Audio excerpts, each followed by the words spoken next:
James Clapper wants you to know that he did not lie to Congress. He also wants you to know that he believes a massive campaign of Russian interference in the 2016 presidential campaign got Donald Trump elected, and that American democracy and American society are in grave peril. After sitting across a table from Barack Obama's former director of national intelligence while he talked about those things, and others, I believe that Clapper is telling the truth as he understands it. That is always a complicated concept, to be sure, when we're dealing with someone who has spent his entire adult life in the spy trade. This article originally appeared in Salon. What do we mean by the truth, and how do we know it when we see it? We have a problem with that in America right now, as Clapper more than most people is aware. It's an issue he specifically discussed in our Salon Talks conversation this week in New York, and one he discusses at length in his just-published memoir, Facts and Fears, Hard Truths from a Life in Intelligence. Whether Clapper perceives that his profession and his career have contributed to the crisis of truth, whether he perceives, in other words, that the question of whether he lied to Congress and whether Russian subterfuge and lies actually decided a presidential election are intimately connected, I cannot say. Probably not. Clapper built his career in intelligence on a reputation as a straight shooter, a longtime Air Force officer and NSA analyst who would give the higher-ups the hard facts, even if they didn't particularly want to hear them. In our conversation, he readily agreed with my suggestion that the intelligence trade rests on the premise that the truth exists and can be discovered, even if there are many missteps along the way. He seemed amused when I said that our current dilemma, when no one in America seems to believe in the same version of reality, recalled the ancient philosophical paradox of Plato's cave. I don't think his vision of spycraft allows much room for stuff like that. Although Clapper was not perceived as a member of Obama's innermost circle, he lasted more than 6 years in a cabinet-level position, longer than any other major national security official of that administration. That relationship is interesting on a number of levels. Clapper had worked under both Presidents Bush and, as he admits, was implicated in the false intelligence assessment that Saddam Hussein possessed weapons of mass destruction. Obama promoted him anyway, and stuck by him even after Clapper was accused of perjuring himself on Capitol Hill in 2013, an embarrassing misstep, at best, that would have led most presidents to pull the plug. We'll get back to that. At first glance the two men could hardly be more different, and perhaps that was the point. Obama had enough intellectual depth and enough ability to ponder shades of gray for 3 presidents, and liked to surround himself with advisors who offered a contrast. I would speculate he valued Clapper for his gruff, plain-spoken middle American demeanor, which was likely in the same vein as that of Obama's Kansas grandparents.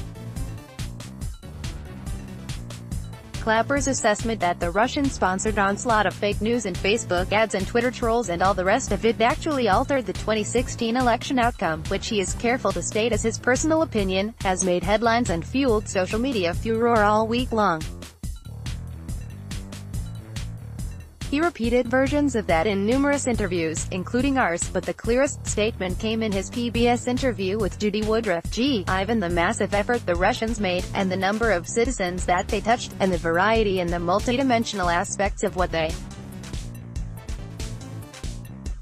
to influence opinion and affect the election, and given the fact that it turned on less than 80,000 votes in 3 states, to me, it just exceeds logic and credulity that they didn't affect the election, and it's my belief they actually turned it. Considering Clapper's relationship with Obama, it's reasonable to read this as the former president attacking the legitimacy of his successor, at least by proxy, which is no doubt why President Trump has responded to Clapper with such fury. It also represents a major departure from intelligence community orthodoxy, which still holds that there's no way to know for sure whether the Russians affected the election results, or how much. As I've already suggested, there's a problem here. Clapper is a flawed messenger, and the U.S. intelligence community is a flawed instrument. There is no escape from the flawed epistemology of the Trump era, if you'll forgive the $5 term. In plain English, nothing is certain, everything is ambiguous, and we all pick and choose what we want to believe. Mainstream liberals who despise Trump and yearn to drive him from office hold up Clapper as a man of unquestioned authority, integrity and patriotism, but no such qualities are available these days. For critics like Scott Shackford of Reason on the right and Jeremy Scahill of The Intercept on the left, neither of whom can be accused of blindly supporting Trump, James Clapper is essentially just another beard for the machineries of power, a longtime leader of the deep state eager to deny that the deep state even exists. For my part, I experienced Clapper quite differently, and I don't think a simplistic caricature of him as hero or villain can capture his ambiguous role in this drama. There was nothing evasive or mendacious in his manner during our conversation, and as I've said, I believe he was being as honest as he knows how to be. Whether that means everything he said was true, or entirely satisfactory, is quite another matter. Clapper was certainly not thrilled when I brought up his infamous Capitol Hill exchange with Sen. Ron Wyden, Dior, in March 2013, when he testified that the NSA did not knowingly or wittingly collect data on American citizens. Several months later, Edward Snowden revealed that, at best, that was a wildly misleading statement. Clapper recanted, apologized and has insisted ever since that he misunderstood the context of the question. You can read his answer and judge for yourself.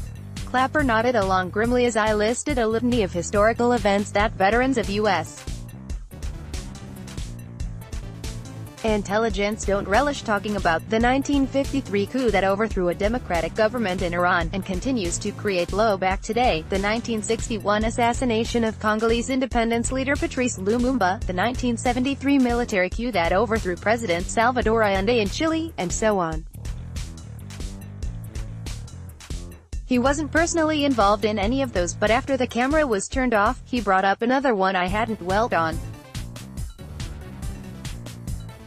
The WMD thing in Iraq, he said. My fingerprints were all over that one. That was one of our biggest mistakes. For a man who must know many secrets the rest of us should be grateful we will never learn. There is almost something innocent about James Clapper. There is certainly something wistful. I told him that Facts and Fears struck me as a melancholy book, a lament for a vanished idea of America as a land of common decency and bipartisan comedy, a land of shared ideals, shared aspirations and shared truths.